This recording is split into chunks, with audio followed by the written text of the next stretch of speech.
My own son threw the plate of food I had just cooked across the kitchen and shouted, "This is trash." Like I was some short-order cook who had ruined his dinner instead of the woman who carried him for 9 months and raised him with these same hands. The plate didn't just fall. It flew.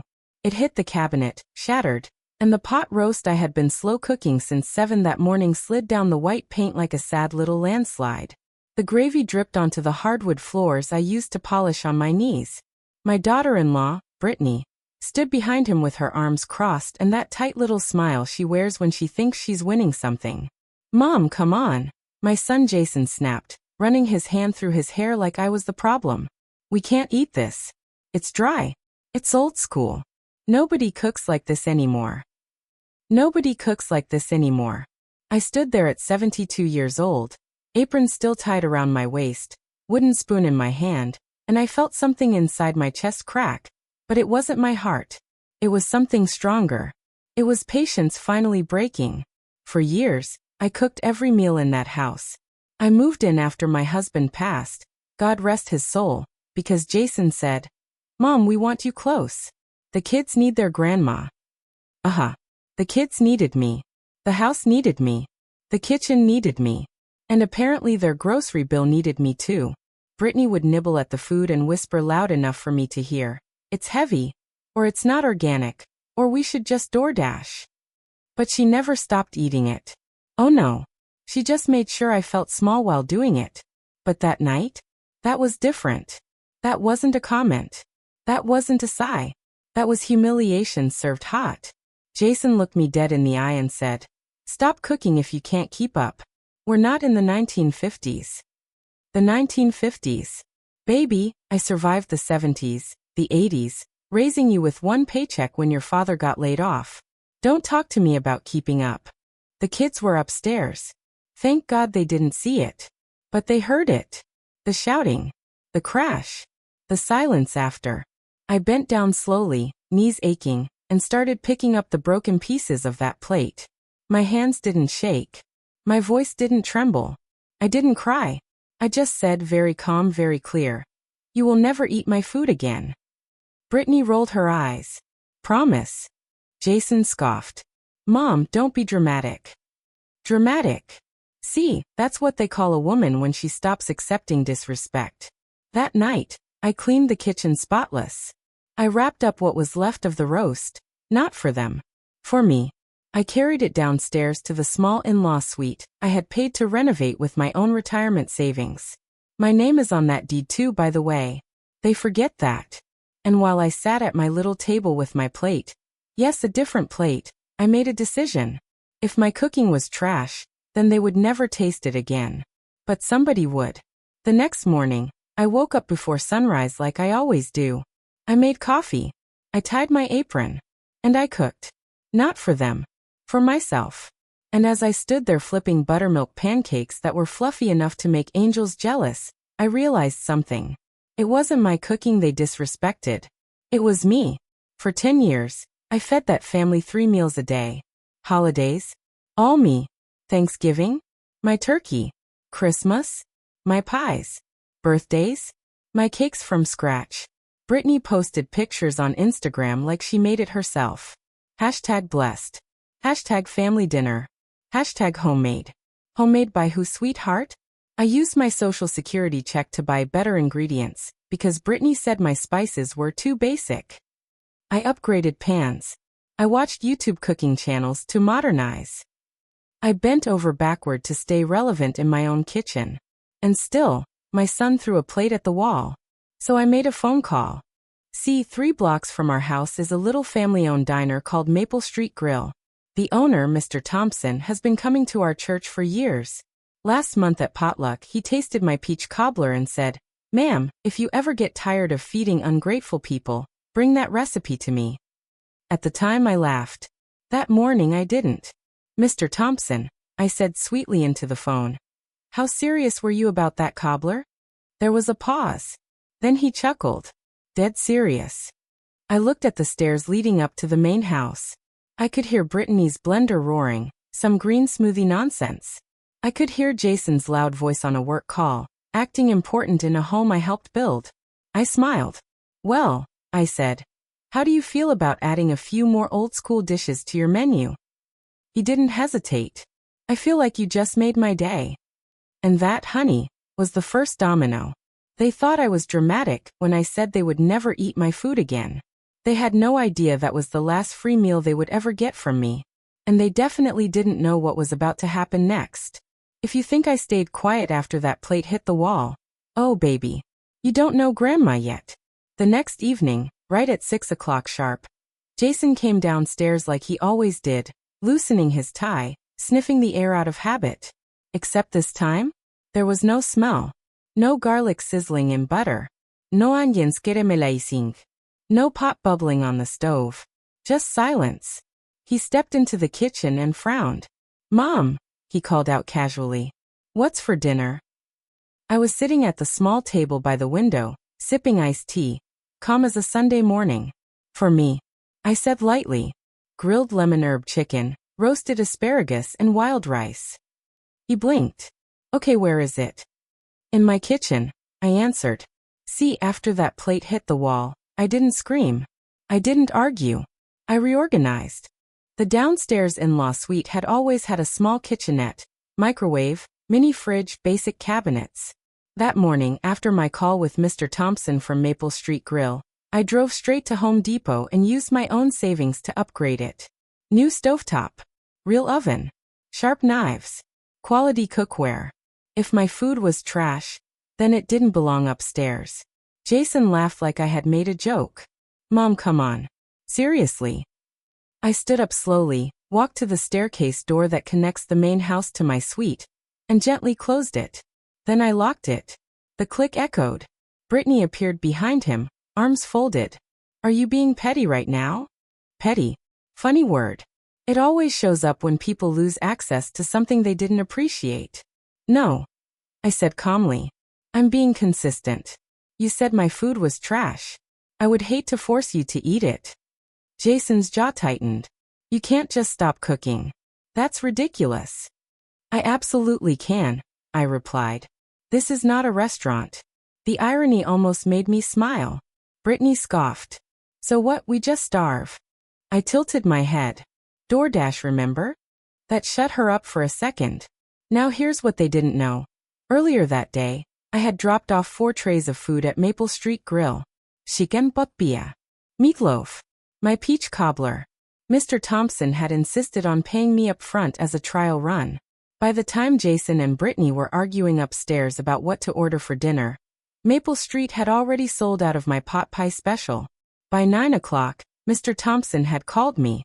Ma'am, he said, trying to sound professional but failing because he was practically grinning through the phone. We need more tomorrow. More. I slept that night like a queen. Upstairs?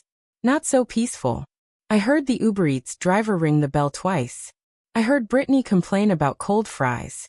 I heard Jason mutter about, this is getting out of hand. Oh, it was just getting started. The next morning, I woke up at 5, tied my apron, turned on my new oven. I wasn't cooking out of anger. I was cooking with purpose. There is a difference. By noon, I had delivered 6 trays to Maple Street Grill. Mr. Thompson had already printed a small sign, Grandma Eleanor's Homestyle Specials. When he showed it to me, I felt something warm settle in my chest. Not pride, recognition. Someone valued what my own family dismissed. By Thursday, the local Facebook community page was buzzing. Has anyone tried Grandma Eleanor's meatloaf at Maple Street? It tastes like my childhood. That cobbler? Unreal. Brittany was scrolling on her phone that night when she froze. Jason leaned over her shoulder. What? She didn't answer. She just turned the phone toward him. There it was. My name. My food. Hundreds of comments. Jason looked confused. Is that? Yes, I said softly from the doorway. That's my trash. Brittany's face flushed red. You're selling food? Without telling us. I raised an eyebrow. Do I need permission? Jason ran a hand over his face. Mom, this is embarrassing. Why? I asked gently. Because strangers are paying for what you threw at the wall? Silence. And here's the thing about silence. It's loud when guilt is in the room. That weekend, Maple Street Grill had a line out the door. Mr. Thompson asked if I'd consider a profit share instead of flat payment. People are asking if you cater, he said. Cater? For years, I catered for free upstairs. Now, I sent him a price list. Meanwhile, upstairs, something else was happening. Groceries were disappearing faster than usual. Not because they were eating more. Because Brittany didn't know how to cook. Jason could microwave. That was about it. They burned chicken twice that week. The smoke alarm went off so often the neighbors joked about it. One evening I heard Brittany yell, "Why is this so hard?" I didn't answer. But I did whisper to myself, "Because you never respected the skill." By the second week, they tried to negotiate. Jason knocked on my suite door. Not aggressively.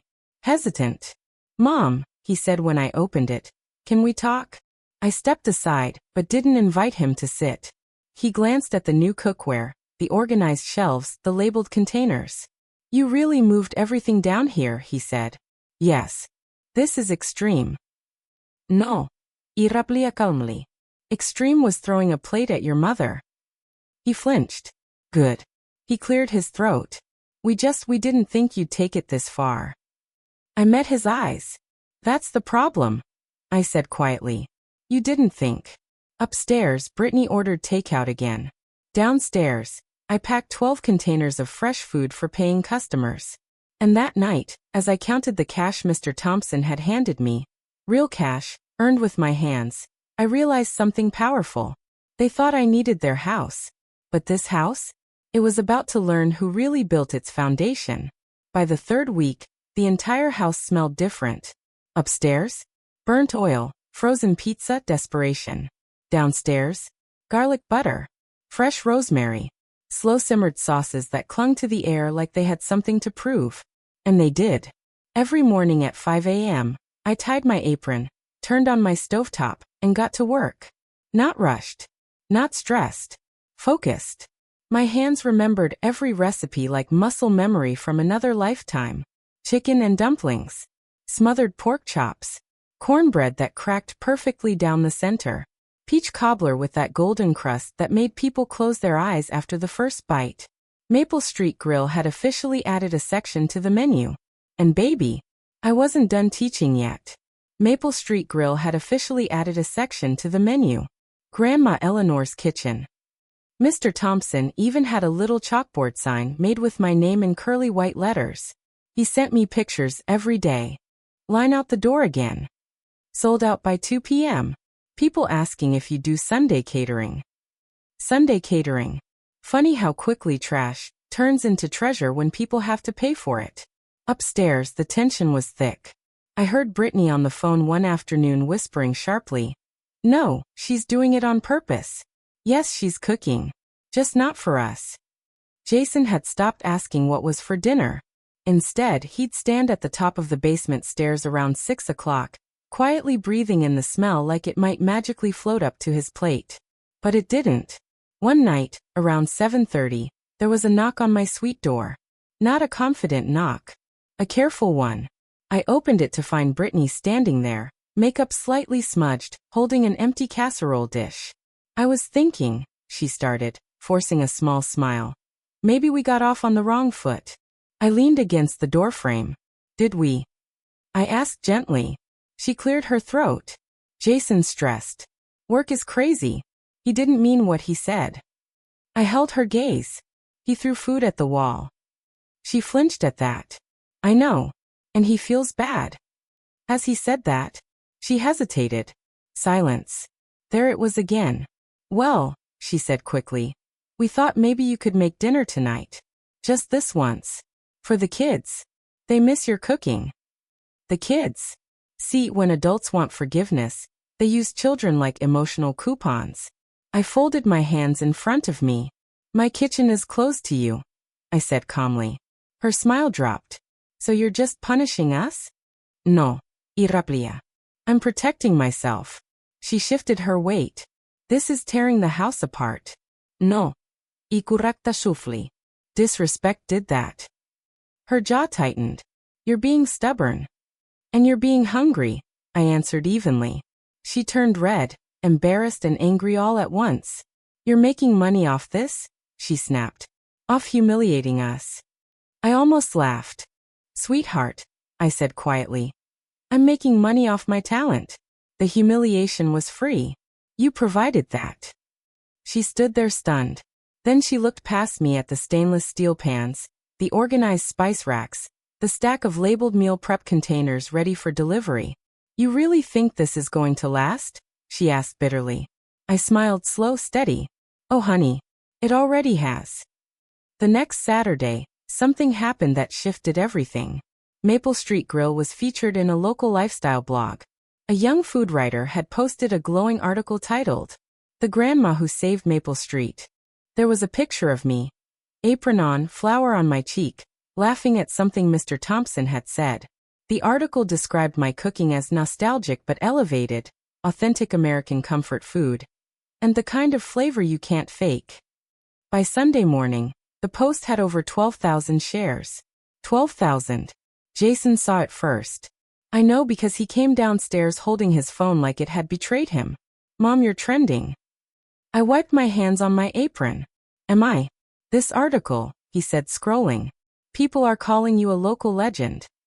I shrugged lightly. "That's kind of them." He looked at me like he didn't recognize me anymore. "When were you going to tell us this was serious?" I met his eyes. "When you were going to tell me I mattered." That hit him hard. Upstairs that evening, they didn't order takeout. They ate cereal. I heard Brittany crying quietly in their bedroom later that night. Jason didn't come downstairs. But the next morning, he did something unexpected. He knocked. Just once. No jeling. No atetod. When I opened the door, he looked smaller somehow. Not physically. Emotionally. "Mom," he said softly. "I messed up." I didn't respond right away. "I was frustrated," he continued. "Work's been rough. Money's tight. I took it out on you. And that wasn't fair." I searched his face carefully. "Why did you say it was trash?" I asked quietly. He swallowed. "Because Brittany complains about it all the time." I guess I started believing it. There it was. Influence. Weakness. Cowardice dressed up as agreement. I nodded slowly. "And when you threw it?" I asked. His voice dropped. I wanted to win the argument. At least he was honest. But honesty doesn't erase humiliation. "I'm glad you admit it," I said calmly. "But that doesn't reopen my kitchen." He blinked. "What? You don't get to insult someone's work and then demand access when it becomes profitable." His face fell. "So that's it." I looked at him for a long moment. "No," I said softly. "This is just the beginning." Because what he didn't know yet, what neither of them knew, was that Mr. Thompson had offered me something much bigger. Something that would change the balance of power in this house forever. And when I said I wasn't done teaching, I meant it. The morning after Jason apologized, I was at Maple Street Grill before sunrise. The bell above the diner door jingled as I walked in, and the smell of fresh coffee wrapped around me like a warm hug. Mr. Thompson was already there, sleeves rolled up, grinning like he had a secret. "Grandma Eleanor," he said, sliding a mug across the counter toward me. "You have officially turned my quiet little diner into a weekend circus." I smiled. "Circus sells tickets." He laughed. "You're not wrong." He pulled out a folder from under the counter and set it in front of me. "I've been thinking," he said carefully. "We can keep doing tray-by-tray payments, or we can do something smarter." I raised an eyebrow. "I want to give you your own permanent menu line. Profit share. Branding. Maybe even expand. People are driving in from 2 towns over for your food." 2 towns over. I sat down slowly. "At my age," I said lightly, "most people are downsizing." He leaned forward. "At your age, most people aren't selling out by lunchtime." That hit differently. For 10 years, upstairs in my own home, my cooking was a background chore. Down here, it was an asset. He slid the paper toward me. 30% of net on your dishes. We promote you properly. Social media. Catering packages. And if this keeps growing, we open a second location next year, with your name on it." My name. Not someone else posting #homemade under a picture they didn't cook. Mine. I didn't answer right away. I looked out the diner window at the small-town street waking up. Cars passing. People walking dogs. Ordinary life. I had spent years shrinking myself into helpful. What would it look like to step into valuable? I want one condition, I said finally. Name it. I control my recipes. No changes without me. He smiled wide. Deal. We shook hands. And just like that, my so-called trash became intellectual property. When I got home that afternoon, there was a delivery truck parked in the driveway. Jason was outside arguing with a man holding a clipboard. That's not ours, Jason said, irritated. There must be a mistake. The delivery man looked confused. Stainless steel prep table? Commercial mixer? Paid in full. I walked up slowly. It's mine, I said calmly. Jason turned. Yours? Yes. He stared as the men carried the equipment downstairs into my suite. Mom, why do you need commercial equipment? Because I'm running a business, I replied simply. Brittany appeared at the door, eyes wide. A business? Out of this house. I smiled gently. Out of my legally registered suite, yes. See, when my husband and I renovated the basement years ago, we made sure it had separate permits, separate entry, separate utilities. Jason forgot that detail. But I didn't. You didn't tell us, Brittany said sharply. I tilted my head. You didn't ask. Jason ran his hands through his hair again. That nervous habit he gets when control slips. This is our home too. Yes, I agreed calmly. And this is my section of it. That night, while they ate reheated pasta upstairs, I assembled my new mixer downstairs. The hum of it turning on? Music. By Friday, Maple Street Grill had announced something big. Grandma Eleanor Catering, now booking events. Within 48 hours, I had 3 birthday parties and 1 church luncheon booked. Paid deposits. Real contracts. Jason saw the catering announcement online while sitting at the kitchen island. You're catering? He asked, disbelief heavy in his voice. Yes. Out of here.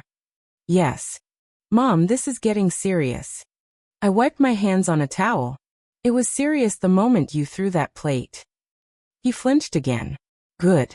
Brittany tried a different tactic that weekend. She came downstairs smiling too brightly. We were thinking, she said sweetly. Maybe we could help?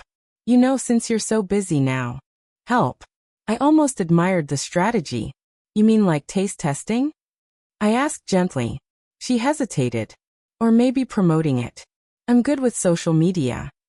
Of course she was. No thank you, I said calmly. I prefer to keep business separate from family. Her smile tightened. So we're just cut out completely? I met her eyes steadily. You cut yourselves out when you called it trash. That night something shifted upstairs. Not loud. Not dramatic. Quiet panic. Because here's what they were starting to understand. I didn't need them. Financially? My catering income in 3 weeks had already matched what I used to spend monthly on their groceries. Emotionally? The respect from strangers felt steadier than the approval I had chased at home. And socially? My name was circulating in places they couldn't control. By Monday morning, Maple Street had officially sold out every single one of my dishes for the 3rd weekend in a row. Mr. Thompson called me with excitement in his voice. We've been approached by a local investor, he said. They want to expand. And they're asking specifically about you. I sat down slowly at my prep table. Expand how? Bigger kitchen. More staff. Maybe even a cooking class series with you leading it. Cooking classes. People paying to learn from me. Upstairs, I could hear Brittany pacing while on the phone with someone. She's making us look bad, she whispered angrily. No, sweetheart. You did that all by yourself. That evening, Jason came downstairs again. Not angry. Not defensive. Uncertain. Mom, he said carefully. Are you planning to move out? There it was. Fear. I looked at him thoughtfully. I'm planning to grow, I said. And sometimes growth doesn't stay contained in the basement. He swallowed. We didn't think you'd turn this into something. I gave him a small, steady smile. You didn't think I would turn humiliation into opportunity, I corrected. And baby, I was just getting warmed up. Because the next offer that came, it wasn't from a diner. It was from someone with cameras. And that's when the real lesson began. The first time I saw the camera crew pull into the driveway, I almost laughed out loud. A white van. Big logo on the side. Two young people hopping out with tripods and bright smiles like they were about to discover gold. In a way, they were. It all started with that food blog post. The one that called me, the grandma who saved Maple Street. Turns out the writer had a cousin who worked for a regional lifestyle show called Good Morning Carolina. And apparently, a 72-year-old grandmother building a catering business after being told her food was trash made good television. Jason was the one who answered the door. I heard muffled voices upstairs. Then hurried footsteps. Then Brittany's sharp whisper. Oh my God, it's for her. I walked up the basement stairs calmly, wiping flour off my hands. A cheerful young woman with glossy hair turned toward me. Are you Grandma Eleanor? I smiled. Depends who's asking. She laughed. We'd love to feature you on a segment about local entrepreneurs. Your story is everywhere. Everywhere. Jason stood off to the side looking like someone had just rewritten the family script without his approval. Brittany suddenly appeared, hair brushed, lipstick on, smile activated. Yes, she's amazing, Brittany chimed in quickly. We've always supported her cooking. I looked at her. Slowly. Carefully. The reporter noticed. So tell us, she said, turning the camera slightly toward me. How did this all begin? Now, I had a choice in that moment. I could soften it. Protect my son. Keep it vague. Or I could tell the truth. Not cruelly. Just clearly. It began, I said evenly, when someone told me my cooking was trash. The air shifted. Jason stiffened. The reporter blinked. Oh, yes, I continued calmly. I realized if my food had no value in my own home, maybe it would have value elsewhere.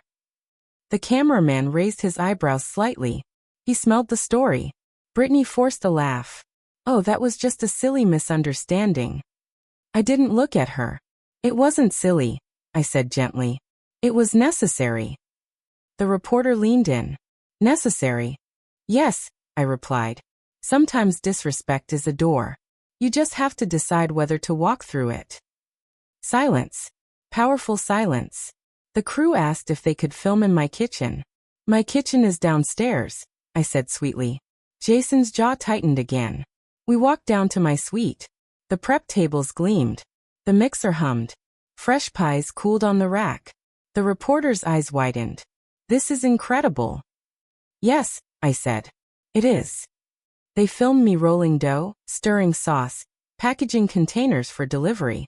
They asked about my recipes, my background, my late husband. Then came the question. Do your family members help with the business? Brittany jumped in before I could answer. We're all very close. No, I said calmly. She froze. I run this myself. Jason stared at the floor. The reporter tilted her head. That must feel empowering. I held her gaze.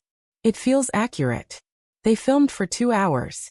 When they left, Brittany rounded on me immediately.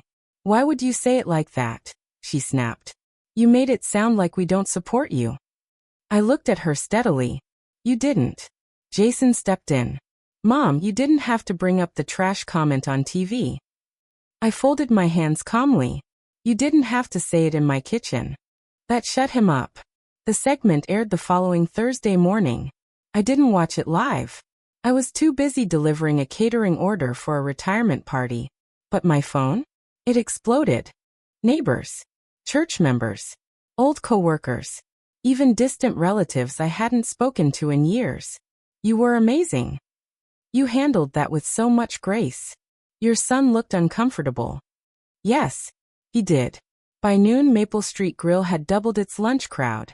By evening, I had 12 new catering inquiries. And by nighttime, Jason couldn't look me in the eye. Brittany, however, tried one last desperate pivot. She came downstairs holding her laptop. Mom, she said sweetly, your brand could grow even faster with professional social media management. I could run your accounts.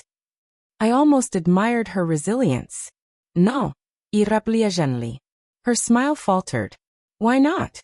Because I've learned something important. And what's that? Access, I said calmly, is earned. Jason finally spoke up, frustration cracking through. So what, you're just going to hold this over us forever? I looked at him for a long moment. No, I said softly. I'm just not going to hand it back. That night, after they went upstairs, I sat alone in my kitchen with a cup of tea. The house felt different. Balanced. For the first time in years, I wasn't shrinking to keep peace. I was expanding to keep dignity. And then my phone rang again. It was Mr. Thompson. You sitting down? He asked excitedly. I am. We've been contacted by a publisher. A publisher. They want to talk cookbook. Cookbook. I closed my eyes for a second. Upstairs, I could hear Jason and Brittany arguing quietly about money. Downstairs, I was being asked to turn my trash into a hardcover. Life has a funny sense of humor. Set up the meeting, I said calmly, because if they thought the cameras were overwhelming, they weren't ready for what was coming next. And this time, I wouldn't be cooking in the basement. When Mr. Thompson said publisher, I didn't squeal. I didn't gasp. I didn't pace the floor like some wide-eyed dreamer. I poured myself another cup of tea. Because at 72, you learn something important. Excitement is louder when it's quiet. The meeting was set for the following Tuesday with a small but respected regional publishing house called Carolina Hearth Publishing. They specialized in Southern lifestyle cookbooks and community stories. Apparently, the producer from Good Morning Carolina had forwarded my segment to one of their editors. By the time I hung up with Mr. Thompson, Jason was already standing halfway down the basement stairs. You're writing a cookbook? He asked, disbelief heavy in his voice. I'm discussing on it, corrected. Brittany appeared behind him. Mom, do you even know how much work that is?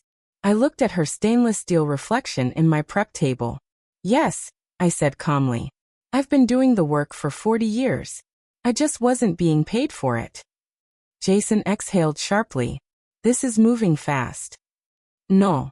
Irreplaceably. This is what happens when talent isn't suppressed. That Tuesday, I wore a navy dress and low heels. Nothing flashy. Just steady. Respectable. Me. The meeting took place in a brick building downtown. Tall windows. Books lining the walls. The smell of paper and ink. The editor, a woman in her late 40s with sharp glasses and sharper instincts, shook my hand firmly. We don't just want recipes, she said after introductions. We want your story. I held her gaze. You sure? I asked lightly. She smiled. The truth sells. Truth. I had plenty of that. We discussed structure, family recipes, holiday dishes, comfort food classics. But then she leaned forward slightly. The moment on television, she said carefully. When you mentioned someone calling your food trash. That was powerful. I didn't flinch. It was real. Would you include that in the book? I thought about Jason. About Brittany. About the shattered plate sliding down the cabinet. Yes, I said calmly. But not as revenge. As what? As a lesson. She nodded slowly. Then we have something. By the time I left that building, I had a preliminary agreement in my purse. Advance payment. Royalties. Photo shoot scheduled. Upstairs that night, the air felt electric. Jason was waiting when I came home. Well, he asked. They're drafting a contract, I replied. Brittany's face went pale. You're serious? I always was. Jason rubbed his temples. Mom, this is going to bring attention. People are going to talk. They already are. You're going to write about us? Brittany asked, her voice tight. I set my purse down slowly. I'm going to write about my experience. That's not fair, she snapped. It was one argument. I turned toward her fully. No, I said softly. It was one moment that revealed 10 years of disregard. Jason's shoulders sagged. Mom, we said we were sorry. I accepted the apology, I replied. But forgiveness doesn't mean erasing truth. Silence. Heavy. Uncomfortable. Necessary. For the first time, they weren't angry. They were afraid. Because the power dynamic had flipped. For years, they controlled the narrative in this house. Brittany's curated social media posts. Jason's loud opinions. Their version of events. Now, I had contracts. I had cameras. I had readers waiting. And most importantly, I had my own voice. 2 days later, something happened that pushed everything to the edge. Brittany tried to cook. I heard the smoke alarm before I smelled it. Jason yelling. Cabinets slamming. Then, unexpectedly, I heard Brittany crying. Not angry crying. Overwhelmed crying. She makes it look so easy, she sobbed. I stood at the bottom of the stairs and listened. Jason's voice was quieter than I'd ever heard it. Because she's been doing it her whole life. There it was. Recognition. But recognition after humiliation doesn't undo damage. That evening, Jason came downstairs again. No actitud. No defensiveness. He sat at my prep table. Mom, he said quietly, we didn't respect what you do. I kept working, kneading dough. No, I agreed. He swallowed. I didn't protect you when Brittany complained. No, I said again. He looked up at me. It chose comfort over loyalty. That one landed. I stopped kneading. Yes, I said softly. He nodded slowly, like he was finally seeing the full picture.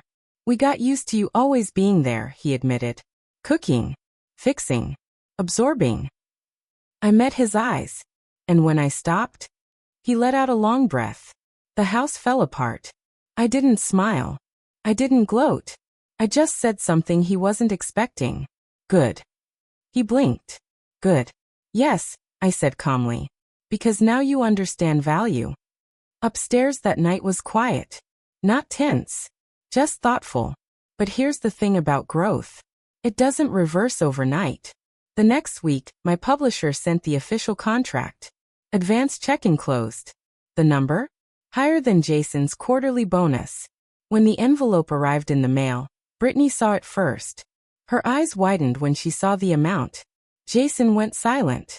Because now it wasn't just about pride. It was about power. And that's when Jason asked the question he'd been avoiding since this began. Mom, are you planning to leave? I looked around my finished kitchen. My equipment. My contracts. My name printed on draft cover designs. I'm planning options, I replied. And options are something I hadn't had in a long time. But what they didn't know, what I hadn't told them yet, was that the publisher wasn't the only one who made an offer. Because that TV segment? It traveled farther than they realized. And the next call that came? It wasn't local. It was national. And that was about to shake this house to its foundation. The call came at 8:12 a.m. on a Wednesday. I remember the exact time because I was pulling a tray of cinnamon rolls out of the oven when my phone buzzed across the counter. Unknown number. New York area code. Now at my age, unknown numbers usually mean one of two things: extended car warranty or bad news. This was neither. Hello, is this Grandma Eleanor? A polished voice asked. It depends, I said lightly. Are you selling something? The woman laughed. Confident. Professional. No, ma'am. My name is Claire. I'm a segment producer for the Drew Barrymore show. I paused. Not because I was shocked. Because I wanted to make sure I heard her correctly. I'm sorry, I said calmly. Which show? She repeated it. National talk show. Daytime television.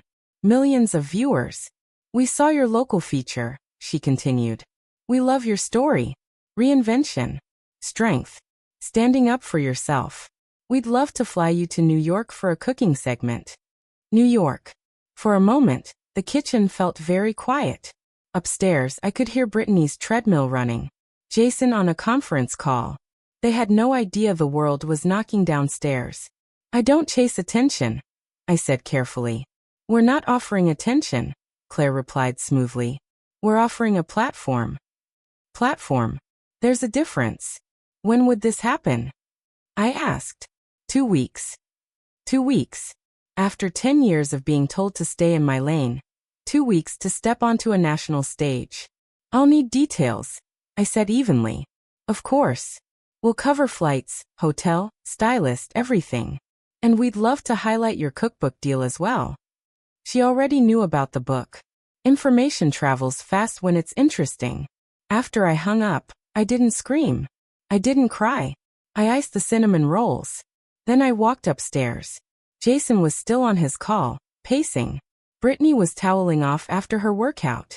I'm going to New York, I said calmly. Jason muted his headset. What? I've been invited to cook on national television.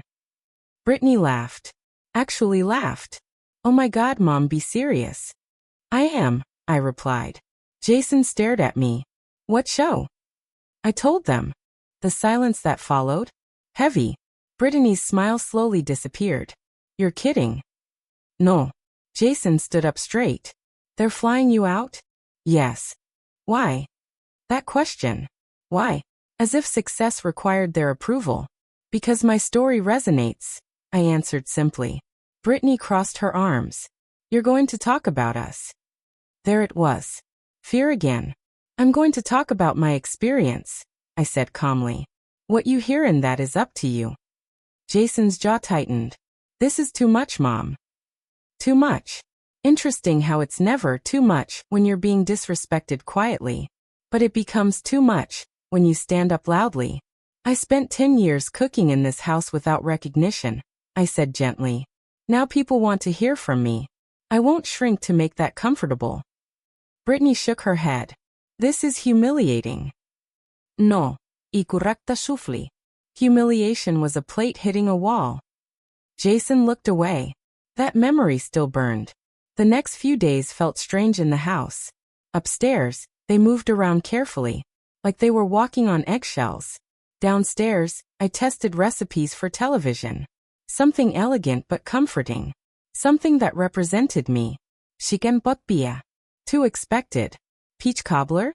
Too safe. I settled on a cast-iron skillet buttermilk fried chicken with honey drizzle and roasted herb potatoes. Classic. Confident. Unapologetic. The production team emailed wardrobe suggestions. They wanted soft pastels. I replied with navy blue. Strength doesn't need to look fragile. 2 nights before my flight, Jason came downstairs again. He looked tired. Mom, he said quietly, if you go on that show, everything changes. I folded a towel slowly. Everything already changed. He swallowed. People will judge us. I looked at him. People judged me in this house for years. He had no response to that. Brittany tried one last angle the night before I left. He had no response to that. Brittany tried one last angle the night before I left. She knocked on my suite door holding a garment bag. I thought you might want to borrow this, she said carefully. It's more modern. I glanced at the sleek designer dress inside. It's lovely, I said sincerely. She waited. But I'll wear my own. Her shoulders dropped. You don't have to prove anything, she muttered. I'm not proving, I replied softly. I'm presenting. The morning of my flight, the car service arrived at 5:30 a.m. Black SUV. Professional driver. Jason stood at the doorway watching. Brittany stayed inside. As I loaded my small suitcase, Jason finally said it. I shouldn't have called it trash. I looked at him. No, I agreed. I shouldn't have thrown it. No. He nodded slowly. I didn't realize who you were outside of this house. That one mattered. I didn't either, I said honestly. He stepped aside so I could walk past. As I got into the SUV, I glanced back at the house. 10 years ago, I moved in to help them. Now I was leaving, at least temporarily, because I helped myself.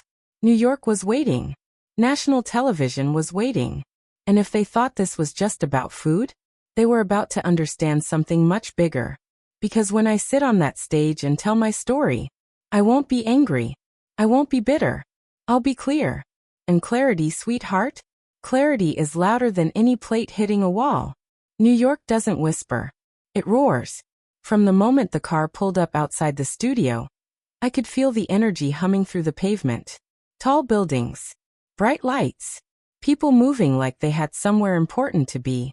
I stepped out of the SUV in my navy blue dress and low heels, the same kind I'd worn to church for years. No designer labels. No borrowed sparkle. Just me. Inside, the studio of the Drew Barrymore show was warmer than I expected. Bright but inviting. The production team moved with calm efficiency, adjusting lights, checking microphones, handing me bottled water like I was someone who mattered. That part still felt new. In the makeup chair, a young stylist with purple-tinted hair smiled at me. "Your skin is beautiful," she said. "Whatever you're doing, keep doing it." I chuckled. "It's called minding my business." She laughed out loud. When I stepped onto that stage, the applause startled me, not because it was loud, but because it was for me. For years, the only audience I had was a kitchen table. Now rows of strangers were clapping. Drew walked out smiling, warm and curious, exactly the way she appears on television. She hugged me before we even sat down. "We are so honored to have you," she said. Honored? Imagine that. We talked about the cookbook deal, Maple Street Grill, the catering business. I spoke slowly, clearly. Not rushed. Not nervous. Then she asked it. "So tell me about the moment that changed everything." The studio grew quiet. I took a breath. "My son threw a plate of my food against the wall," I said evenly, "in front of his wife. And he called it trash." You could hear the air shift. Drew's eyes widened. Not dramatically, but genuinely. "Oh," she said softly. "I had two choices," I continued. "Shrink, or step outside that house and see what my work was actually worth." The audience murmured. "And what did you discover?" she asked. "That it wasn't trash," I said. "It was undervalued." Applause. Strong applause. I didn't name Jason. I didn't attack Brittany.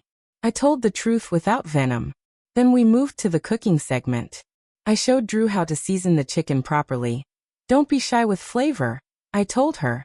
"Life's too short for bland food or bland boundaries." The audience laughed. We plated the dish together. Honey drizzle catching the studio lights. When she tasted it, her reaction was immediate and unfiltered. "This is incredible," she said with a full mouth. That clip would later circulate online more than any other part. Before the segment ended, Drew turned serious again. "What would you say to anyone watching who feels unappreciated in their own home?" I looked directly into the camera. "Your value doesn't decrease because someone fails to recognize it," I said calmly. "Sometimes the bravest thing you can do is close your kitchen." Silence. Then thunderous applause. Back home, Jason and Brittany were watching. I know because my phone was already filling with messages when I stepped off stage. Church members. Old friends. Even neighbors. But there were no texts from upstairs. Not yet. After the show, the production team handed me a gift basket and thanked me repeatedly. A junior producer whispered, "You were the most grounded guest we've had in months." Grounded. That's what happens when your roots go deep. On the flight home, I finally checked social media. Clips were everywhere. Grandma goes national after family calls her cooking trash. Boundary queen. Protect your peace like Grandma Eleanor. Millions of views. Millions. When the SUV dropped me off at the house that evening, it felt smaller. Quieter. Jason opened the door before I reached it. He looked different. Not angry. Not defensive. Humbled. "We watched," he said quietly. I nodded. I figured. Brittany stood behind him. No muck-up. No performance smile. "You didn't embarrass us," she said softly. "I wasn't trying to," I replied.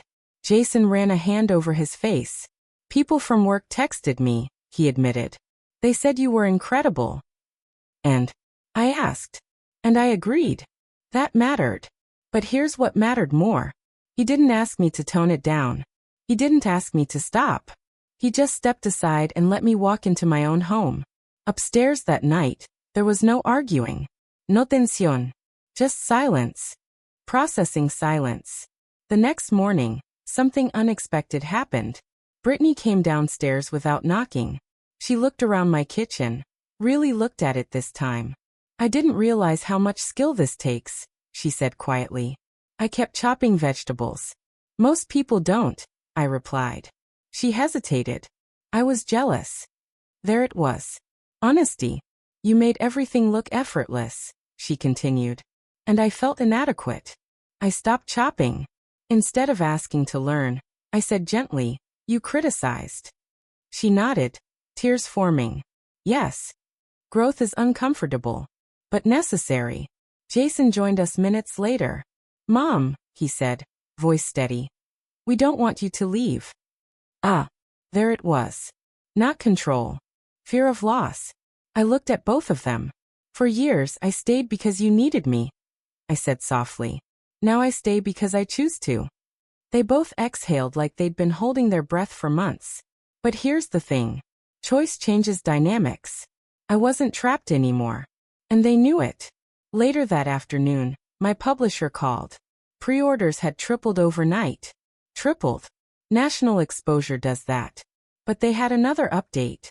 A major retail chain is interested in a partnership once the book launches. Major retail chain. We weren't talking small-town success anymore. We were talking national shelves. And when I hung up the phone, I realized something very clearly. This story, it wasn't about revenge anymore. It was about evolution. But evolution has one final step. And what I decided to do next would redefine this family permanently. The morning after the publisher called about the retail partnership, I woke up before sunrise. Not because I had to, because I wanted to think. The house was quiet. No treadmill upstairs. No coffee machine running. Just the soft hum of my refrigerator and the early gray light slipping through the basement windows. For the first time in years, I wasn't reacting to someone else's behavior. I was deciding my next move. My publisher had mentioned the retailer by name. Barnes & Noble. They were interested in a featured placement for my cookbook if pre-orders kept climbing. Featured placement. Front tables. National distribution. Book signings. 10 months ago, I was meal prepping in silence while my daughter-in-law called my food outdated. Now, corporate buyers were analyzing my sales numbers. Life has a sharp sense of irony. Upstairs, I heard footsteps around 7:15 a.m. Jason heading to the kitchen. Cabinets opening. Closing. No sizzling. No aroma. They still weren't cooking properly. Not because they couldn't. Because they never learned to respect the process. I made my coffee slowly and decided something important. Revenge had done its job. It got their attention. It restored my dignity. But staying in revenge? That shrinks you again. At 8 a.m., I walked upstairs. Jason looked surprised to see me in the main kitchen. Morning, he said cautiously. Morning. Brittany stood at the counter scrolling on her phone. She looked up, guarded but calmer than weeks before. I've been thinking, I said. Both of them stiffened slightly. I'm not moving out, I continued.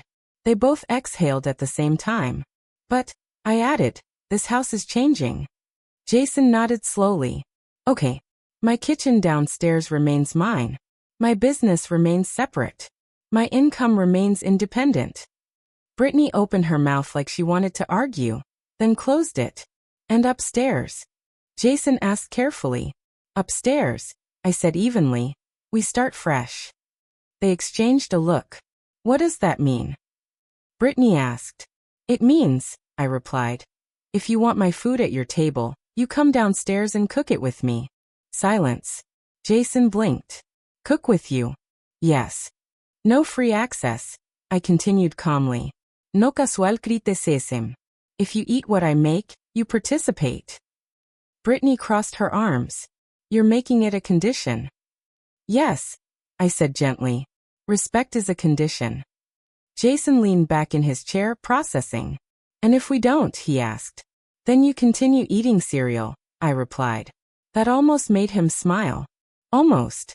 That Sunday afternoon, something happened that would have been impossible a month earlier. Jason came downstairs wearing an apron. Not perfectly tied. Slightly crooked. But there. What are we making? He asked. I handed him a bag of potatoes. Vache. Peel. Don't rush. He nodded. Brittany followed 10 minutes later. No dramatic entrance. No attitude. Just quiet curiosity. Can I learn the crust? She asked softly. I studied her face. Yes, I said. Teaching her wasn't weakness. It was control. She struggled at first. Rolled it too thin. Pressed too hard. Gentle. I corrected. Dough remembers how you treat it.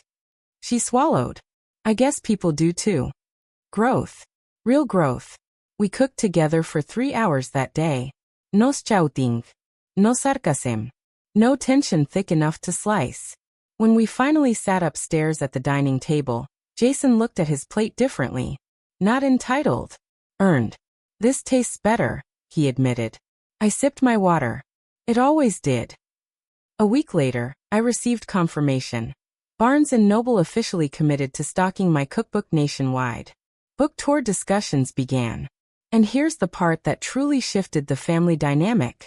They asked if I'd consider hosting one launch event in my hometown, at Maple Street Grill, with family invited.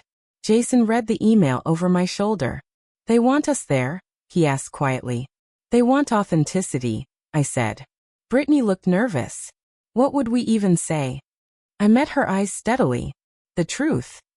The night of the official announcement, Jason did something small but powerful. He posted on his own social media a picture of me in my kitchen. Caption: proud of my mom. I was wrong about her cooking. The world wasn't. Simple. No excuses. No defensive tone. Just accountability. The comments flooded in. Supportive. Encouraging. No one attacked him. That surprised him more than anything. You didn't destroy us, he said later that evening. I didn't want to, I replied. I wanted you to wake up. Brittany approached me the next morning with something I didn't expect. I'd like to go back to school, she said quietly. Culinary classes. Not to compete. To understand. I studied her carefully. Then do it, I said. Revenge teaches a lesson. Redemption builds something new. And here's what I realized as I watched them start to grow. Power isn't about crushing someone. It's about making sure they never forget what it felt like to underestimate you. But one final moment was still coming. The cookbook launch. The public acknowledgement. The closing of the chapter that started with a shattered plate.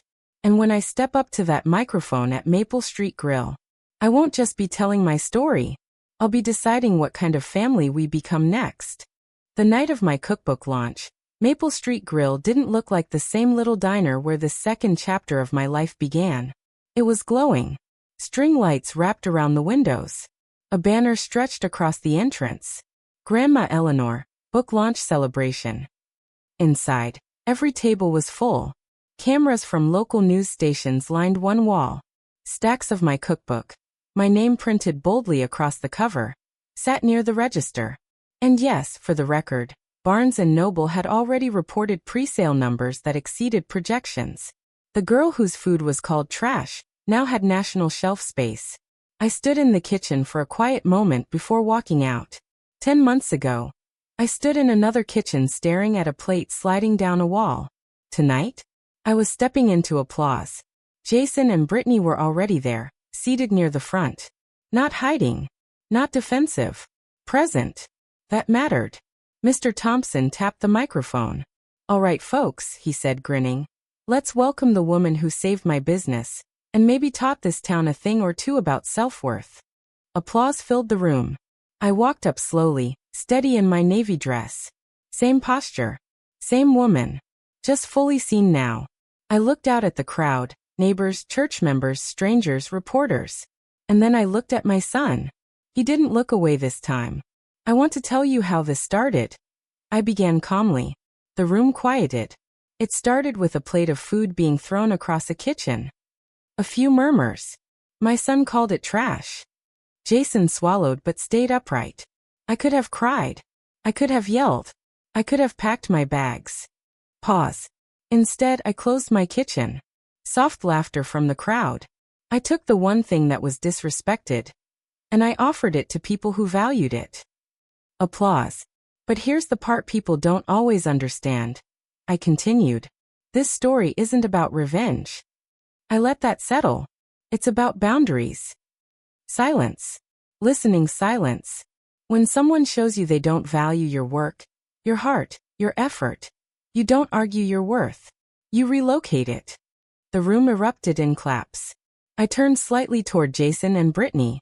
And sometimes, I said gently, the people who hurt you the most are the ones who need the lesson the most.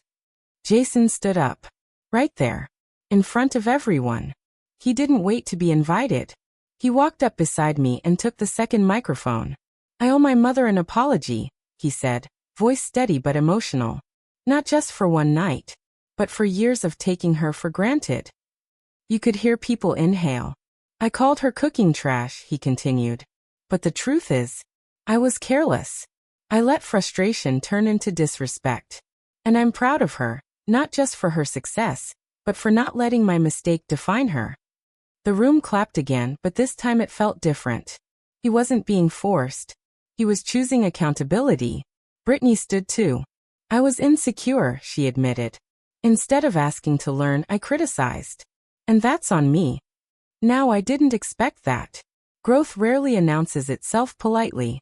It just shows up when it's ready." I reached for both their hands. "I never wanted to destroy my family," I said softly. "I wanted to rebuild it on respect." And that was the truth. After the speeches, we signed books for 2 hours. People shared their own stories, being overlooked, undervalued, dismissed. One woman whispered to me, "You gave me courage to start my own business." That's when I knew this had grown bigger than our house. At the very end of the night, when the crowd thinned and the lights dimmed, Jason walked into the kitchen where it all began for Maple Street Grill. He picked up a fresh plate of food, my signature buttermilk fried chicken. He held it carefully. Then he walked it out to the dining room and placed it in front of me. No drama.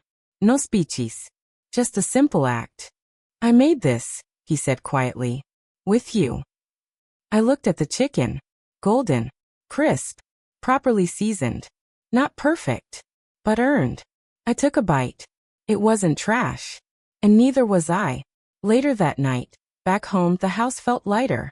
Not because I won, but because we all grew. My downstairs kitchen stayed mine. My business kept expanding. My cookbook toured nationally. But upstairs, there was laughter again. Not forced. Real. Sometimes people ask me if I regret not leaving when things got hard. I tell them this. Leaving would have been easy. Staying powerful was harder. And if there's one thing I want you to take from my story, it's this. Never argue with someone about your value. Build it somewhere they can't ignore. And if you ever have to close your kitchen to protect your peace, do it. Because one day, the same people who called it trash will be standing in line to taste it.